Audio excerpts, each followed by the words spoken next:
কি পরিমাণ যুবক আজকে অনলাইনে জুয়া খেলে, প্রতিদিন লক্ষ লক্ষ যুবক। আপনারা বাবারা জানেনও না, এখন আর ওই কোনাকানিতে জুয়া খেলে না। এখন সবাই আপনার ঘরে, আপনার সন্তান পাশের রুমে সারা রাত অনলাইনে মোবাইলে হয় জুয়া খেলে, নয়তো নারীর উলঙ্গ ছবি আপন ঘরে। চেহারা সুরত দেখলেই তো বোঝা যায়, চুল চেহারা কালো মলিন, সাফা সুফা ভিতরে ঢুকে গেছে, অল্প বয়স্ক। দেখায় বুঝাই যায়। দিনের পর দিন এক ওয়াক্ত নামাজ নাই, একটা সেজদা নাই কপালে। অভিশপ্ত ওই চেহারা দেখলেই তো বোঝা যায়,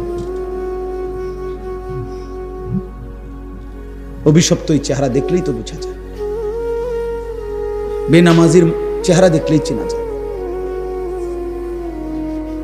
তুমি যত পাউডারই দাও বাবা, বোঝা যায়, হাইওয়ানের চেহারা বোঝাই যায়। আল্লাহ আমাদেরকে বুঝ দান করে। এই শেষ কথা হলো, এখন আমাদের প্রত্যেকের এটা, আমি যে আয়াতটা পড়ছি, এই আয়াতের মূল বক্তব্য কি? আল্লাহ তাআলা বলছেন, নারী কিংবা পুরুষ, পুরুষ কিংবা নারী, জওয়ান কিংবা বৃদ্ধ, কারো দ্বারাই যেন সমাজের মধ্যে, মুসলিম জনবসতিতে অশ্লীলতা, বেহায়াপনা, অসভ্যতা, নোংরামি যেন না ছড়ায়।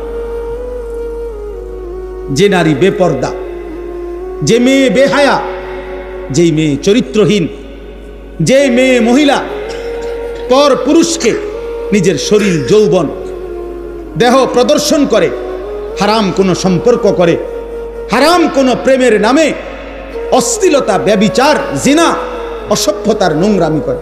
মনে রাখবেন, জিনা কিন্তু শুধু লজ্জাস্থানের অপকর্মকেই জিনা বলে না। জিনা হাতে ছুঁয়েলে কোনো ভিন নারী, সেটাকেও হাতের জিনা বলে। নবীজি বলছেন, চোখ দিয়ে কোনো ভিন নারী দেখলে এটাকে চোখের জিনা বলে। পাও দিয়ে কোনো ভিন নারীর সাথে হাঁটলে এটা পায়ের জিনা। কোনো অন্তর দিয়ে ভিন নারী সম্পর্কে কল্পনা চিন্তা ভাবনা করলে এটা অন্তরের জিনা। লজ্জাস্থান দিয়ে জিনা করলে সেটাও জিনা, লজ্জাস্থানের সবটাই জিনা। আল্লাহ তাআলা এই আয়াতের মধ্যে বলছে, যার দ্বারা জিনাকেই বলে অশ্লীলতা, অশ্লীলতাকেই বলে জিনা, ব্যভিচার। অর্থাৎ নারীকে কেন্দ্র করে যে গুনাহ, নাচ গান, বাদ্য, বেপরদিগি, বেহায়াপনা, হারাম প্রেম ভালোবাসার নামে হারাম সম্পর্ক, এই যেই কোনো রকমের গুনাহ কোনো নারীর দ্বারা, নারীকে মাধ্যম করে হয়, এটাকে বলে আরবিতে ফাহিশা, অশ্লীলতা। ফাহশা অশ্লীলতা, ফাওয়াহিশ অশ্লীলতা। এটা কোরআনে আল্লাহ বারবার নিষেধ করছে, বারবার। ওয়ালা তাকরাবুজ জিনা ইন্নাহু কানা ফাহিশা। আল্লাহ বলছে, জিনার কাছে যেও না, এটা ফাহিশা। ওয়ালা তাকরাবুল ফাওয়াহিশা মা যাহারা মিনহা ওয়া মা বাতান। আল্লাহ বলছে, প্রকাশ্যে কিংবা গোপনে অশ্লীলতার কাছেও যেও না। আল্লাহ বলছে, কুল ইন্নাল্লাহা লা ইয়া'মুরু বিল ফাহশা। নবী বলে দেন, আল্লাহ কোনো অশ্লীলতার আদেশ করে নাই, তোমরা করবা না। এভাবে বারবার আছে, বারবার বারবার বারবার। আল্লাহ বলছে, ওয়ালা ইয়াজনুন, জিনা করবা না। ওয়া মান ইয়াফআল যালিকা ইয়ালকা আসামা। যে জিনা ব্যভিচার করবে, আমি নিশ্চিত আল্লাহ ওয়াদা দিছি, তোমাকে শাস্তির মুখোমুখি হইতে হবে। কেমন শাস্তি? ইউদাআফ লাহুল আযাবু। আল্লাহ বলে, প্রত্যেকটা শাস্তি দ্বিগুণ করে দেওয়া হবে। তোমার সমস্ত পাপের শাস্তি জিনার কারণে দ্বিগুণ করা হবে। আল্লাহর নবী বলছে, খোদার কসম বন্ধু, বুখারী মুসলিমের হাদিস, নবীজি বলছে, লা ইয়াজনি জানি হিনা ইয়াজনি ওয়া হুয়া মুমিন। যখন কেউ জিনা করে, নবী বলছে, সে মুমিন থাকে না, সে মুমিন থাকে না, সে। ভাইয়া আমার, আখিরাত তো অনেকগুলো ঘাটি। এক নম্বরে হচ্ছে জান কবজ হওয়া, মৃত্যু, এরপরে কবর, এরপরে হাসরের মাঠ, এরপরে মিজান, এরপরে ফুলসিরাত, এরপরে জান্নাত জাহান্নাম, এবং এক একটা হাজার হাজার বছরের ঘাট, লম্বা ঘাটি। বন্ধু আমার, শুধুমাত্র কসম আল্লাহর, কোনো ব্যক্তি যদি বেঈমান, কাফের, মুশরিক, নাফরমান, পাপী জিন্দিগি নিয়া মৃত্যু পর্যন্ত পৌঁছে, খোদার কসম, শুধু মৃত্যুর যন্ত্রণা, শুধু জান কবজের যন্ত্রণা, আল্লাহর কসম, এটুকুই সহ্য করার ক্ষমতা তার থাকবে না। এই জান কবজের যন্ত্রণার সামনে তার 60 বছরের দুনিয়া যা ভোগ করছিল, মজা করছিল, এক সেকেন্ডে ভুলে যাবে। ইমানদার। আমি শুধু এই কথাটাই এখন শুনাইতে চাই, এই তর্জমাটা বললে আমার কথা শেষ। এটাই আমার বক্তব্য। ভাইয়া, কবরে লম্বা সময় থাইকা কি কষ্ট পাইবা, বেনামাজি সন্তান, হারাম উপার্জনকারী বাবারা, বেপর্দা মা বোন, সেটা তো লম্বা বিষয়। হাসরের মাঠ কি পরিমাণ লম্বা, মিজানের পাল্লার সময়টা কি পরিমাণ কঠিন হবে, আমল নামাটা যখন বাম হাতে দেয়া হবে তখন কি পরিমাণ চিৎকার করবে। ফুলসেরাত পার হতে 30,000 বছরের রাস্তা, এই অন্ধকারাচ্ছন্ন রাস্তা কিভাবে পার হবে সে তো পরে লম্বা বিষয়। শুধু জান কবজের সময় মৃত্যুর, যেটাকে বলে রুহু কবজ হওয়া, মৃত্যুবরণ করা, এই কষ্টটাও তো সহ্য হইবে না, এই কষ্টটা তো সহ্য হবে। কোরআনুল কারীমের মধ্যে 4 জায়গায় আল্লাহ তাআলা মোট মৃত্যুর যন্ত্রণার কথা বলছেন। 1 নাম্বার, ওয়াজাআত সাকরাতুল মাউতি বিল হক যালিকা মা কুনতা মিনহু তাহিদ।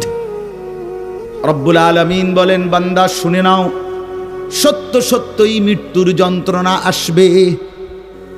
সাকরাতুল মাউত বলে এটাকে। মৃত্যুর যন্ত্রণা মানে এই জান কবজের সময়, রুহু কবজের সময়ের যন্ত্রণা, মৃত্যুর সময়ের যন্ত্রণা। কোরআনুল কারীমের মধ্যে আল্লাহ বলেন, ওয়ালাউ তারা ইযিয যালিমুনা ফি গামারাতিল মাউত। আল্লাহ বলেন, শোনো বান্দা, আল্লাহর নবীকে বলেন, বন্ধু আপনি যদি একটা নজর দেখতেন জালেমের মৃত্যু যন্ত্রণা কতটা ভয়ানক হবে। ইযিয যালিমুনা ফি গামারাতিল মাউত ওয়াল মালাইকাতু বাসিতু আইদিহিম। ফেরেশতারা ওই নাফরমান পাপীকে ডাক দিয়ে বলবে, হাত বাড়িয়ে বলবে ফেরেশতারা, আখরিজু আনফুসাকুম, হে অসৎ আত্মার রূহ, এই নাফরমানের শরীর থেকে বের হও। বের হতে চাইবে না, সারা দেহের মধ্যে নাফরমানের রূহ দৌড়াবে। মালাকুল মউত আজরাইল একটা টান দিয়ে যখন রূহটাকে ছিঁড়ে বের করবে, কলিজা থেকে বের করবে, একটা টানে কণ্ঠনালীর কাছে চলে আসবে। আল্লাহ বলেন, ফালাউলা ইদা বালাগাতিল হুলকুম, কণ্ঠনালীর কাছে যখন রূহটা চলে আসবে, নাফরমান তোর ক্ষমতা থাকলে এবার বাধা দাও না, দাও বাধা দাও, থামাও তোরে। এ না তোমার বন্ধু, এ না তোমার বাপ, থামাও এরে, এ তো মরে যাচ্ছে, তারে ধরে রাখো, ধরে রাখো। পারা যাবে তো? কথা বলেন না কেন? আল ইয়াউমা তুজজাউনা আযাবাল হুন। আল্লাহর ফেরেশতারা জান কবজের মুহূর্তে, খোদার কসম আল্লাহ বলছে, জান কবজের সময় বলবে, মনে রাখিস না ফরমান, আজকে তোরে কবরে নিয়া চূড়ান্ত তোরে আযাব শাস্তি ভোগ করাবো। তুই বুঝবি পীড়া কারে কর। মাস্তানি, মাতবড়ি, সুদের টাকা, ঘুষের টাকা, বাটপারি, চিটারি, অহংকার, দম্ভ, তুই আয়, আয় না ফরমান, তোরে এখন দেখাবো। আল ইয়াউমা তুজজাউন, আজকে দেখাবো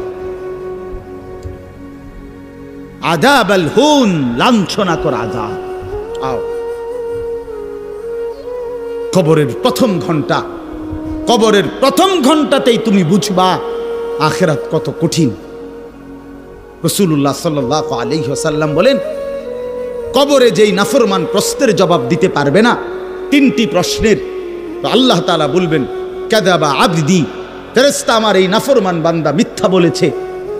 ফাআফরিশুহু মিনান নার ওয়ালবাসুহু মিনান নার, আমার নাফরমান বান্দার কবরে জাহান্নামের বিছানা বিছায় দাও, ওরে জাহান্নামের পোশাক দিয়ে আবৃত করে দাও। ওয়াফতাহু লাহু বাবান ইলান নার, জাহান্নাম বরাবর তার কবর থেকে দরজা খুলে দাও, কবর খুলে দাও। ওফো, আল্লাহর নবী সাল্লাল্লাহু আলাইহি ওয়াসাল্লাম বলেন, তখন কবর তারে, ফেরেশতা যখন তাকে রাইখা যাবে, কবর তারে ডান দিকের মাটি বাম দিকে একটা চাপ দিবে, বাম দিকের মাটি ডান দিকে চাপ দিবে। আল্লাহর কসম, নবী বলছে, হাত্তা তাখতালিফা আদলাউহু, ডান পাশের হাড্ডি এবং এই পাঁজরের হাড্ডিগুলো করকর করে ভাঙ্গা বাম দিকে চলে যাবে, বাম দিকের গুলো ডান দিকে চলে যাবে। ভাইয়া আমার, তুমি তোমার উপরে রহম করো। বাপ আমার, আপনাদেরকে বলি, হারামের টাকা উপার্জন কইরা, সুদের টাকা, কিস্তির টাকা, ঘুষের টাকা, ওজনে কম দেওয়া টাকা, হারাম ব্যবসার টাকা, বাটপারি সিটারির টাকা দিয়া বংশ, ফ্যামিলি, স্ত্রী, সন্তানের জন্য রাইখা যাইয়েন না। ওরা আমনেরে বরবাদ করবে, আপনি নিজেও বরবাদ হইলেন, ওরারও বরবাদ করলেন। শুধু শুধু শুধু শুধু আপনি মূল্য পৃথিবীতে কামাই রোজগারই থাকবে, আর পৃথিবীতে যেত রোজগার থাকবে আপনার ফুতেই কামাই করতে পারবো। আপনি হালাল ভাবে যে দূর পারেন করে দিয়েছে, বাকিটা আপনার ফুতে করবে। না পড়লে মরে যাবে, অসুবিধা কি? না খাইয়া যদি কেউ মরে যায় তাহলে মৃত্যুবরণ করা তো বেজ্জুতি, ঠিক না? কথা বলেন না কেন? না না বলেন বলেন, কেউ মরে যাওয়া এটা কি শরমের কথা নাকি? ভাই বলো, ছেলে বলো। আরে ছি ছি ছি ছি, ওটা মরে গেল, কেমন শরমের কথা এটা? এমন এটার কথা হইলো কোনো? তো মরলে কিছে?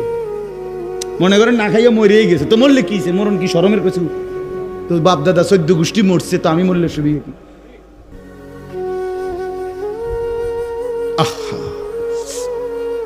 এজন্য বন্ধু আল্লাহ তাআলা বলছেন, ওয়ালাউ তারা ইদিয যালিমুন। এই শোনেন বন্ধু, আপনি যদি একটা নজর দেখতেন, আমরা তাফসীরে কিতাবে পড়ছি, আত-তাযকিরা, ইমাম কুরতুবী রাহমাতুল্লাহর কিতাব আত-তাযকিরা ফি আহওয়ালিল মাউতা ফিল আখিরা, অনেক সুন্দর কিতাব, বাংলা অনুবাদ হয়েছে মৃত্যুর ওপারে। ইমাম কুরতুবীর খুব সুন্দর, অনুবাদটাও অসাধারণ। এই বইতে আছে, ইব্রাহিম আলাইহিস সালাম একবার আজরাইলকে বলছিল, মালাকুল মউত আজরাইল, নাফরমানের জান কবজ করবার সময় তুমি যেই চেহারাটা হয় তোমার, ওটা আমার একটু দেখাও। মালাকুল মউত আজরাইল বলছিল, হে আল্লাহর নবী, কসম আপনি এটা দেখতে চাইেন না, আপনি সহ্য করতে পারতেন। ইব্রাহিম আলাইহিস সালাম বললেন, না মা আজরাইল, আমি এটা দেখুমই, তুমি আমারে দেখাও একটা নজর। মালাকুল মউত আজরাইল কোন পাপী ব্যক্তির জান কবজের সময় যেই বিভৎস কুৎসিত আকৃতি ধারণ করে, আল্লাহর কসম ওই আকৃতি যখন ধারণ করছেন ইব্রাহিমের সামনে, ইব্রাহিম নবী সাল্লাল্লাহু আলাইহিস সালাম একটা চিৎকার মাইরা বেহুশ হয়ে গেছে। লম্বা সময় পরে যখন হুঁশ আসছে, তো আমি নিজে পড়ছি কিতাবে, আরবি কিতাবে, ইব্রাহিম আলাইহিস সালাম আল্লাহকে বলছে, আয় আল্লাহ, আপনার জাতের কসম মাওলা, কোন নাফরমান পাপী তার কবরের আযাব, আখিরাতের আযাব, জাহান্নামের আযাব কিছুই লাগবে না, শুধু মালাকুল মউত আজরাইলের এই বিভৎস দৃশ্য যদি সে একবার দেখে, তো তার 60 বছরের নাফরমানির শাস্তির জন্য এটাই যথেষ্ট।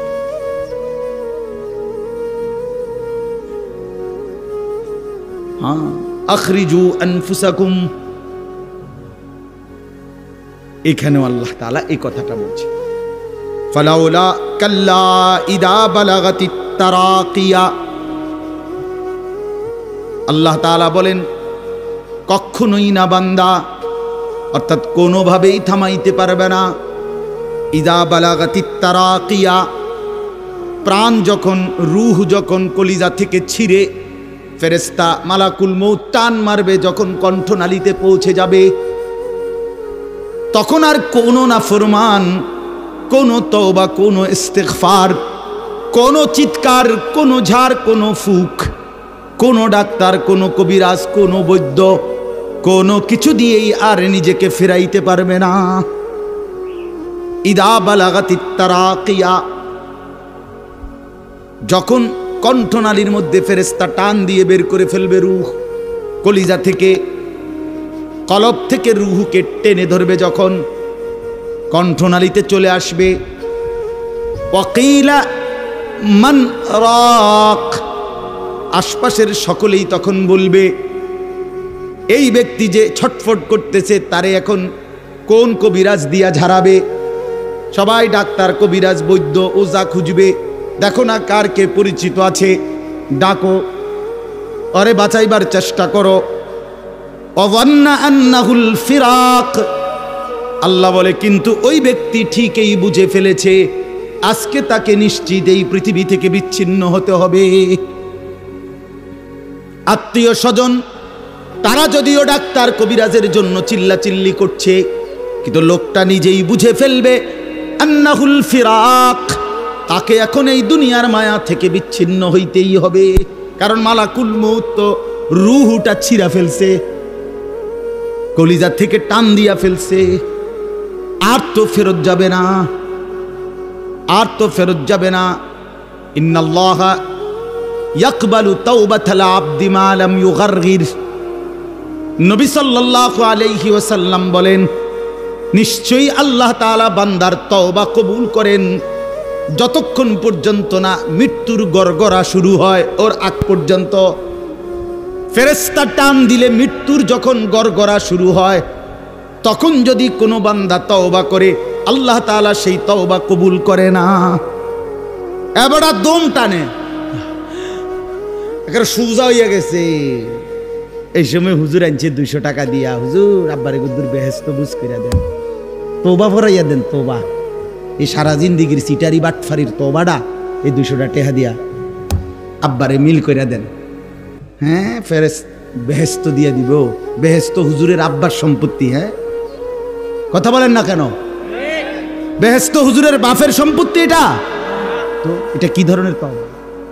কিসের তওবা এটা? এই বেটার তো কোনো এহসাসে নাই। আরে বোঝেন নাই আমার কথা? তার তো কোনো অনুভূতিই নাই, হে তো লড়েও না, বুঝেও না, হে তো জানে না কিসের করছে, কি করতেছে। আল্লাহ তাআলা বলছে, ওয়াল্লাযীনা ইযা ফাআলু ফাহিশাতান আও যালামু আনফুসাহুম যাকারুল্লাহ ফাস্তাগফারু লিযুনুবিহিম। আল্লাহ বলছে, আমার বান্দা যত বড় নাফরমানি করুক, করতে করতে যদি বড় থেকে বড় জুলুমও করে, কিন্তু তৎক্ষণাৎ যদি আমি আল্লাহকে স্মরণ করে আর আমার কাছে 2 হাত তুলে মাফ চায়, পিছনের গুনাহ যদি ছেড়ে দেয় আর করবে না যদি ওয়াদা দেয়, খোদার কসম কোরআনে আছে, আল্লাহ বলেন, বান্দা আমি পুরাপুরি 100% মাগফিরাত দিয়ে দেব, পুরা মাফ। উলাইকা জাযাউহুম মাগফিরাতুম মির রাব্বিহিম। যখন তোমার বুঝ ছিল তখনই তুমি তওবা করছিলা, ঠিক আছে, কিন্তু যখন মৃত্যুর যন্ত্রণা শুরু হয়ে যায় তখন আর তওবা কবুল হয় না। ওয়ালাইসাতিত তাওবাতু লিল্লাযীনা ইয়ামালুনাস সাইয়্যাত হাত্তা ইযা জাআ আহাদাহুমুল মাউতু ক্বালা ইন্নী তুবতুল আন। এই যে কোরআন শরীফের আয়াত। আল্লাহ বলেন, ওই ব্যক্তির তওবা নয়, পুরা জিন্দেগি নাফরমানি করেছিল, অতঃপর যখন মৃত্যুর সময় আসলো, আজরাইল উপস্থিত হলো, এখন বলতেছে আমি আল্লাহ এখন তওবা করলাম। আল্লাহ বলে, না বান্দা, এমন তওবা হবে না। তাইলে তওবা করবেন কখন? এখন। কখন বাবা? এখন। আজ দিমাগ আছে যখন, আকল আছে যখন, বুঝ আছে যখন। আল্লাহ আমাদেরকে বুঝার তৌফিক দান করেন। ওয়ালতাফাতিস সাকু বিসাক।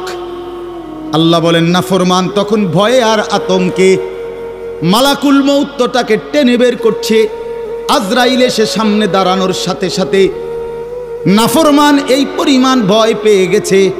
ওয়ালতাফাতিস সাকু বিসাক, 2টা পায়ের গোসা, মানে পায়ের গোসা বোঝেন না, গোড়ালি নিচের অংশ আর কি, জুতা পরি আমরা যেটা, এই গোসা। আল্লাহ বলেন, এক গোসার সাথে আরেক গোসা, মানে 2 পাও এইভাবে মিল্লা গেছে। এটা যে একটু নড়াবে, একটু একটার উপর একটা উঠাবে অথবা কদ্দুর সরাবে, ভয়ে আতঙ্কে আল্লাহ বলেন, নাফরমান এটাও ভুলে যাও। পাউটা নাড়াবার ক্ষমতাও হবে না। ইলা রাব্বিকা ইয়াউমা ইদিনিল মাসাক। আল্লাহ তাআলা বলেন, এই অবস্থাতেই আমি আল্লাহর কাছে ফিরতে হবে। মৃত্যুর ভীষণ বড় যন্ত্রণা হবে। অর্থাৎ এখানে ফেরেশতা প্রথম তো টান দিবে, ফুলের মতো ছিঁড়া ফেলবে। ফুল যেভাবে গাছ থেকে ছিঁড়ে ফেলে, কলিজা থেকে রূহ তো ছিঁড়ে ফেলবে, কণ্ঠনালীর কাছে আটকায়া যাবে। তখন সে বারবার চেষ্টা করবে নিজের রূহ ফেরত নিতে, কিন্তু ফেরত নিতে পারবে না। আল্লাহ তাআলা বলেন, মৃত্যুর মারাত্মক সাকরাতুল মউত তখন শুরু হবে ভীষণ যন্ত্রণায়, শরীর পাওটাও নাড়াইতে পারবে না। এই অবস্থাতেই, এই জোরাজুরি টানাটানি অবস্থার মধ্যেই তাকে আল্লাহর কাছে ফিরতে হবে। এবার আল্লাহ শেষ কথা বলে, এবার শুনো বান্দা, এই নাফরমানের মৃত্যু যন্ত্রণা এতটা ভয়ানক কেন হলো এই লোকটার? আল্লাহ তাআলা বলেন, ফালা, ওই ভাই ছেলেরা শোনো, ভাই আবার শোনো, যা এই ধমকাইছি, খোদার কসম দুশ্মনী নিয়ে ধমকাই নাই, তোমার সাথে কোনো বিদ্বেষ নিয়ে ধমকাই নাই, কলিজা ভরা এটুকু ফিকির নিয়েই বলি যে এক ছেলে বদলে যাক, একটা নওজোয়ান বদলে যাক, সারা দিনের চিৎকার চেঁচামেচির দ্বারা, এই দিবানিশির এই বলার দ্বারা যদি একটি বাচ্চাও, একটা ছেলেও, একটা কিশোর, একটা যুবক, একটা তরুণ, একটি মুসলমানের মা মেয়ে যদি বদলায়, হতে পারে ওই একজনের উসিলায় আল্লাহ আমাদেরকে মাফ করে দিবে।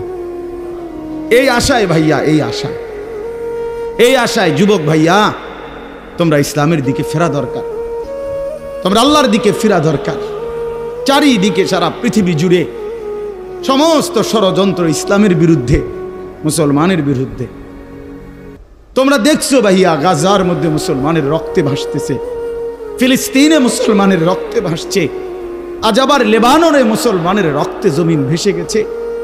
এত রক্ত প্রতিদিন মুসলমানের ঝরছে, এরপরও কেমনে নামাজ না পইরা থাকো, এরপরও কেমনে দুশ্মনের মতো চলাফেরা করো, কার মতো চুল সাজাইলা, কার মতো জামা পরলা, কার মতো নিজেকে পরিচয় দিলা, যেই বেঈমানদের সাথে তোমার চুল, জামা, শরীর, প্যান্ট, কথাবার্তা মিলাইছো, খোদার কসম ওরা তো প্রতিদিন মুসলমানের রক্তে জমিন ভাসায় দিচ্ছে,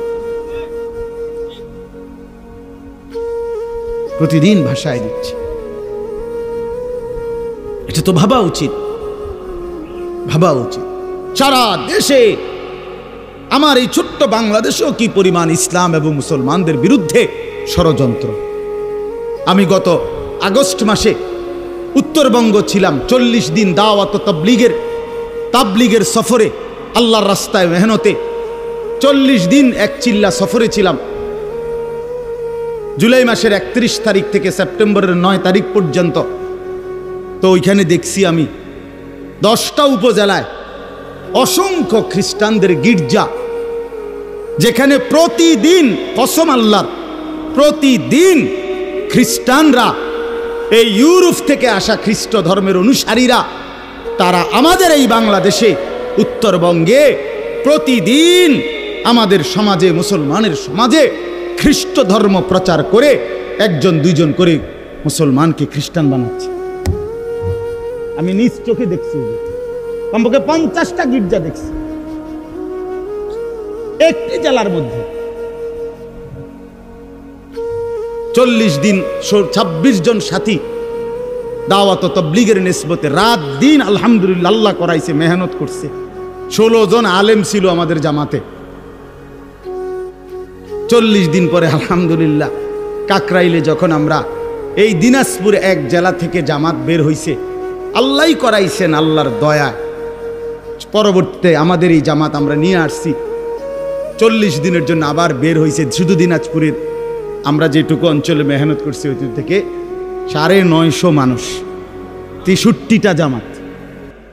আলহামদুলিল্লাহ আল্লাহ করাইছে, আল্লাহ করাইছে। তো এজন্য বললাম, প্রতিনিয়ত আমাদের পার্বত্য চট্টগ্রামের হালাত খবর নেন, কি হচ্ছে।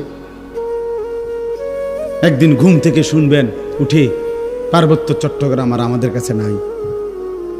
গোটা বাংলাদেশে, পুরা বাংলাদেশ যত বর্গ মাইল, এর 3 ভাগের 1 ভাগ হলো পার্বত্য চট্টগ্রামের 3টা জেলা। বুঝেন নাই কথাটা আমার? সারা বাংলাদেশের আয়তন যেদূর, এটা যদি 3 ভাগ করে, শুধু 3 জেলা, রাঙ্গামাটি, খাগড়াছড়ি, বান্দরবন, পার্বত্য চট্টগ্রামের এই 3 জেলাই 1/3 বাংলাদেশে। বুঝেন হিসাব? হ্যাঁ, পুরা উত্তরবঙ্গ প্রতিদিন কাফের কাদিয়ানি, প্রত্যেক দিন তারা মুসলমানদেরকে কাদিয়ানিতে বানানোর জন্য তাদের কার্যক্রম করছে, অসংখ্য মানুষ। অথচ সারা পৃথিবীর মুসলমানের কাছে, ওলামায়ে কেরামের কাছে, সারা পৃথিবীর মুসলমানের কাছে একথা স্পষ্ট অকাট্য যে কাদিয়ানীরা 100 কাফের, 100 কাফের, 100 কাফের, 100% কাফের। কাদিয়ানী একটি ভিন্ন ধর্ম, ইসলাম একটি ভিন্ন ধর্ম। ইসলাম এবং কাদিয়ানিয়াত এক ধর্ম হইতে পারে না, এক ধর্ম হইতে পারে। প্রকাশ্য কাফের, প্রকাশ্য কাফের। জানো না মিয়া, এই বেঈমানরা নিজেদেরকে আহমদিয়া মুসলিম বলে। কিসের আহমদিয়া মুসলিম? কি বেটা, মুসলমান তো মুসলমান। কোরআনে আল্লাহ বলছেন হুয়া সাম্মাকুমুল মুসলিমিন। আল্লাহ তাআলা বলছে তোমাদের নাম তোমাদের পিতা ইব্রাহিম রেখেছেন মুসলমান। আবার আহমদিয়া মুসলমান কিতা? আলগা শব্দ লাগালে কেন? মুসলমান তো মুসলমানই, এটার লগে আবার আলগা টাইটেল লাগানোর কি দরকার আছে? সাদা মুসলমান, কালা মুসলমান, হ্যাঁ চিটেঙ্গা মুসলমান, এটা কিতা? এটা কোনো দরকার আছে নি? আপনি বলেন না, মুসলমান তো মুসলমান। ওয়ামান আহসানু কাওলাম মিম্মান দাআ ইলাল্লাহ ওয়া আমিলা সালিহান ওয়া ক্বালা ইন্নানী মিনাল মুসলিমিন। এই যে আল্লাহ বলছে সর্বোত্তম মানুষ, সর্বশ্রেষ্ঠ মানুষ হলো 3 ব্যক্তি। 1 নম্বরে যে মানুষকে আল্লাহর দিকে ডাকে, 2 নম্বরে যে যাবতীয় নেক আমল করে, 3 নম্বরে সর্বদাই যে নিজেকে মুসলমান পরিচয় দেয়। কি পরিচয় দেয়?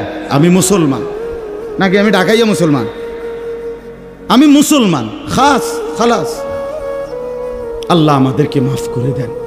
আমার ভাই, আমার ছেলেরা, আমার নওজোয়ানরা ফেরা দরকার। ইসলামের জন্য জান বাজি না রাখলে, আল্লাহর দ্বীনের জন্য আমরা ফিকির না করলে, নিজের ঈমান, নিজের ইসলাম, নিজের আমল, নিজের আখলাক সুন্দর না করলে ভাইয়া পারতা না। স্লোগান দেওয়া আর জীবন দেওয়া এক কথা না। স্লোগান দেওয়া সহজ ভাইয়া, তো দুশ্মনের মোকাবেলায় দাঁড়ানো কঠিন, কঠিন। এজন্য ভাই, নিজের কলিজার ভিতরে যদি ঈমান না থাকে, আখিরাতের ফিকির না থাকে, কপালে যদি সেজদা না থাকে, তুমি কাফেরের মোকাবেলায় দাঁড়াইতে পারতা না, মাহাদির পক্ষে থাকতে পারতা না, দাজ্জালের বিরুদ্ধে লড়তে পারতা না। আল্লাহ আমাদের প্রত্যেকটা যুবককে মাহাদির সৈনিক বানিয়ে দেয়। শেষ কথা হলো এটাই বলতেছিলাম, কেন মৃত্যু যন্ত্রণা হবে, জান কবজের কষ্ট হবে কার? আল্লাহ বলেন কেন? এই ফালা সাদ্দাকা ওয়ালা সাল্লা। আল্লাহ বলেন কারণ হলো সে আমি আল্লাহর কথায় বিশ্বাস করে নাই, আমি আল্লাহর উপরে বিশ্বাস করে নাই, এবং ওয়ালা সাল্লা 5 ওয়াক্ত নামাজ আদায় করে নাই।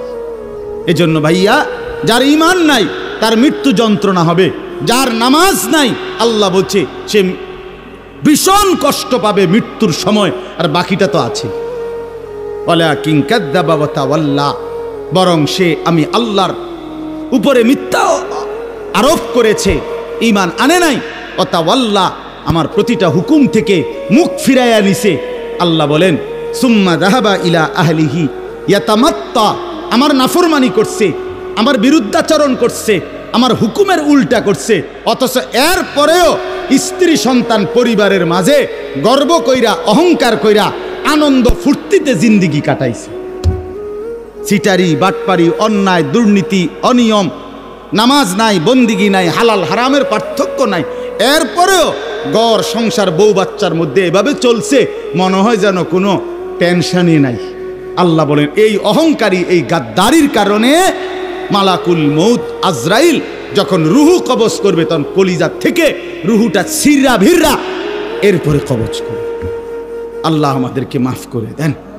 আল্লাহ তাআলা শেষ বলেন, আমি যেটুকু পড়ছি, আউলা লাকা ফাআউলা সুম্মা আউলা লাকা ফাআউলা। আল্লাহ বলেন বান্দা, এই বান্দা, আমি 4 বার বলছি বান্দা, 4 বার তোমার জন্য দুর্ভোগ, তোমার জন্য দুর্ভোগ, তোমার জন্য দুর্ভোগ, তোমার জন্য দুর্ভোগ। 4 বার আউলা লাকা ফাআউলা সুম্মা আউলা লাকা ফাআউলা। কয়টা হইল? 4টা। কেন 4টা কেন?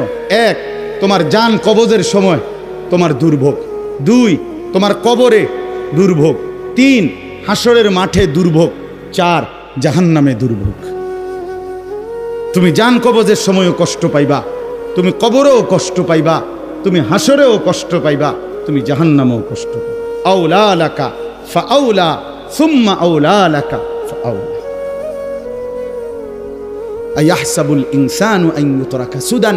আল্লাহ তাআলা বলছে, মানুষ তুমি কি ভেবেছো আমি তোমাকে এমনি এমনি ছেড়ে দেব না? কি ভাবছ? এমনি এমনি অনর্থ, কোন উদ্দেশ্য ছাড়াই আমি তোমার এমনি বানাইছি না বান্দা। ফাহাসিবতুম আন্নামা খালাকনাকুম আবাথান। আল্লাহ তাআলা বললেন, বান্দা তুমি কি এই ভেবেছো আমি তোমাকে বেহুদা বানাইছি? এ খাইবার ফুর্তি করবা, নাচবা গাইবা? না ভাইয়া, আল্লাহ তাআলা আমাদের প্রত্যেককে ঈমান দান করেন, তাকওয়া দান করেন, গুনাহ থেকে বাঁচবার মতো হিম্মত দান করেন। আল্লাহ তাআলা আমাদের প্রত্যেককে 5 ওয়াক্ত নামাজ জিন্দেগি